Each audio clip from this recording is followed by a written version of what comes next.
পর্যায়ে আমাদের মাঝে বক্তব্য রাখবেন আজকের এই সবার সংগ্রামী প্রধান অতিথি, যিনি ঢাকার 17 আসন একত্রিত করে দীর্ঘ 17 বছর আমাদেরকে নিয়ে আন্দোলন সংগ্রাম করেছেন।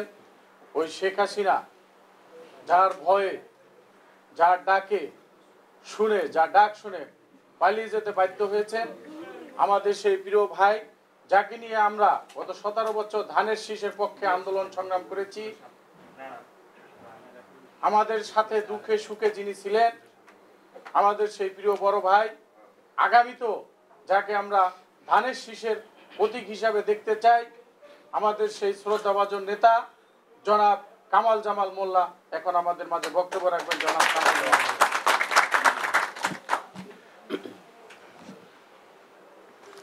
বিসমিল্লাহির রহমানির রহিম। ঢাকা 17 সংগ্রামী সাথী সকল নেতৃবৃন্দ, ভাই ও বোন ও বন্ধুদেরকে সালাম ও শুভেচ্ছা জানাচ্ছি।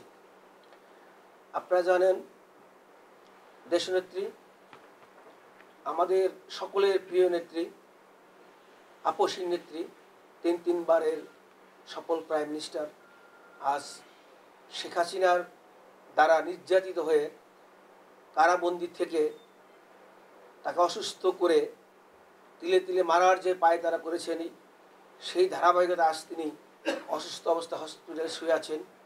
আমরা তার সকলেই সুস্থতা কামনা করে এবং কামনা করি, সকলেই তার জন্য দোয়া করবেন, তার সুস্থতা কামনা করবেন।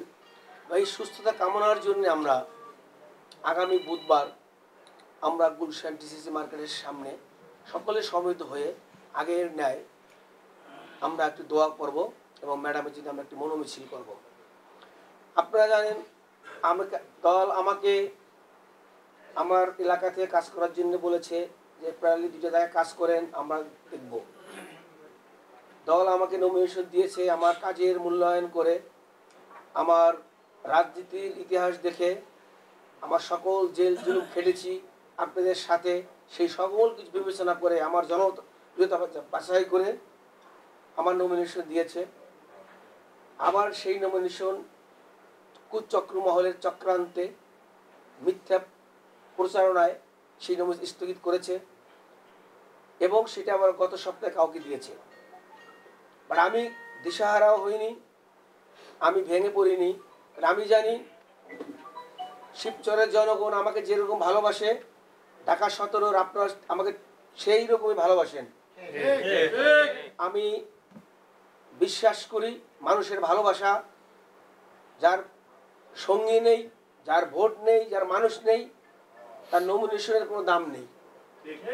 যার মানুষ আছে, ভোটার আছে, সাপোর্টার আছে, কর্মী আছে, নেতা কর্মী আছে, তারাই তার সব কিছু। আপনারা জানেন আমি বিগত কিছুদিন যাবৎ লক্ষ্য করছি ঢাকা 17 আমার প্রত্যেকটি নেতাকর্মী আমার ভাইয়ের মতন, আমার বন্ধুর মতন, সকলের মন খারাপ। কারণ যাকে নিয়ে এই 17 ক্যান্ডিডেট হিসাবে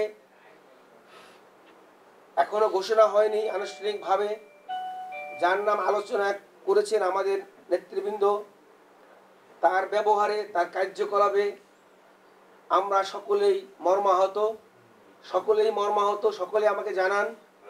এবং আপনারা পিতাহীন যেমন সন্তান থাকে, মাতাহীন যেমন সন্তান থাকে, আজ আমাদের 17 অবস্থা সেরকম হয়েছে। কেউ কার চেহারা থেকে তাকাইতে পারে না। তোকে বিউটি আমাদের নেত্রী বললেন, সত্যি কথা, কারো মনে হাসি নেই, কারো মনে আনন্দ নেই। আজকে আমাদের আনন্দ কেন থাকবে না? বাংলাদেশের মধ্যে, ঢাকা শহরের মধ্যে, ঢাকা 17 সবাইকে দেখাইছে কিভাবে আন্দোলন সংগ্রাম করে, আমরা কিভাবে ত্যাগী ছিলাম, রাস্তায় ছিলাম, জেল কেটেছি, তো আনন্দ ছিলাম, আমরা কষ্ট পাইনি। আজ কারো মুখে হাসি কেন নাই? এর পেয়ে চক্রান্ত কারা করতেছে? যেই ঢাকা 17 বাংলাদেশের প্রাণকেন্দ্র, যেখানে আমাদের মা ম্যাডাম খালেদা জিয়ার বাসস্থান, যেখানে তারেক রহমান থাকবেন, যেখানে সমস্ত ফরেন এম্বাসিগুলো এখানে, সেখানে ধানের শীষ থাকবে না, সেখানে আমাদের বিএনপি নেতাকর্মীরা পালিয়ে বেড়াবে, এটাকে আমরা হতে দিব? এটা হতে দেওয়া যায় না। কারণ বিএনপি দেখা সামনে আওয়ামী লীগের চেয়েও খারাপ অবস্থায় চলে যাবে। তাহলে আপনারা যদি এখন শক্ত হাতে এটাকে প্রতিহত না করেন, সামনের ভবিষ্যৎ আপনাদের কষ্ট হবে, যেরকম আমারও কষ্ট হবে। এই জন্যে আমরা চাচ্ছি আজকের এই মত বিনিময়ের আলোচনা আপনাদের সকলের সাথে আমরা করতেছি। আপনারা সকলে ভেঙে পড়বেন না। আল্লাহর রহমতে রাস্তা আল্লাহই খুলে দিবে। আমি আগের নেই আপনাদের সাথে আছি, থাকবো। আগেও বলেছি, এখনো বলি, কালকেও বলবো। আমি আপনাদের সাথে আছি, আপনাদের থাকবো। আপনারা সকলে ঐক্যবদ্ধ থাকেন। আপনাদের মনের কথা আপনারা না বলেন তাহলে এটা সমাধান হবে না। বাচ্চা কিন্তু মায়ের কাছে কাঁদতে হয় ক্ষুধা লাগলে, তাই না? তাই আমাদের মনের কথা আমাদের প্রত্যেকটি জায়গায় বলতে হবে। আর যদি মনে করেন যে না আমরা চুপ থাকি, কেউ মাইন্ড করবে, কেউ কি বলবে, তাহলে কোনো সমাধান হবে না। সমাধান আপনারা সকলেই যার যার জায়গা থেকে, যার যার অবস্থান থেকে নেতাকর্মীদের বুঝাতে হবে, ঐক্যবদ্ধ থাকতে হবে।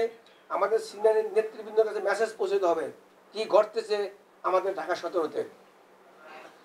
যাই হোক, সামনের দিন আসতেছে, যেহেতু এখনো আমাদের ঢাকা 17 নিয়ে আমাদের নেতা, প্রিয় নেতা তারেক রহমান সাহেব কোনো সিদ্ধান্ত দেননি, কারণ তারা সিদ্ধান্তহীনতায় ভুগছেন। যার নামে আলোচনা হচ্ছে তাকে দিলে এই সিটটি হারাবেন। আপনারা বিশ্বাস করেন? এই সিটটি হারাবেন। সিটটা কোন সিট? বাংলাদেশের প্রাণকেন্দ্র, বাংলাদেশের রাজধানী।